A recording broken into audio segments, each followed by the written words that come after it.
అమెరికాకి పాకిస్తాన్లో ఒక పెద్ద షాట్ తగిలింది. నెంబర్ 1, పాకిస్తాన్ ఇంత అన్సేఫ్డ్ కంట్రీనా అన్నది అమెరికాకి అర్థమైంది. ఇదివరకు దాన్ని బేస్ కింద వాడాలనుకుంది. F-16 యుద్ధ విమానాలు ఇచ్చింది.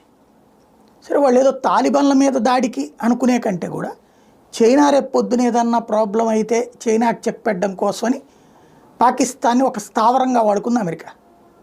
అయితే తాలిబాన్ల నుంచి వెనక్కి వెళ్ళిపోయినప్పుడు ఇంకా ఇది ఎందుకులే అనేసి ఇప్పుడు తాలిబాన్లకు ఎట్లయితే తన ఆయుధాలు గిఫ్ట్గా ఇచ్చి వెళ్ళిపోయిందో పాకిస్తాన్కి అట్లా F-16లు గిఫ్ట్గా ఇచ్చిపోయింది. F-16 అంటే అత్యంత పవర్ఫుల్ అని ప్రపంచం అంతా ప్రచారం చేసుకుంటున్నటువంటి అమెరికాకి పాకిస్తాన్లో అది కూలటం, పాకిస్తాన్ వాళ్ళు వాడి దాన్ని కూల్చడం భారత్ చేతిలో రెండవసారి కావడం పరువు పోయినట్టయింది. నెంబర్ 2 వచ్చేటప్పటికి ఈ F-16 విమానాలు ఉన్నటువంటి ప్రదేశం మీదన కూడా బాంబులు పడ్డాయి అన్నటువంటిది కొత్త అంశం.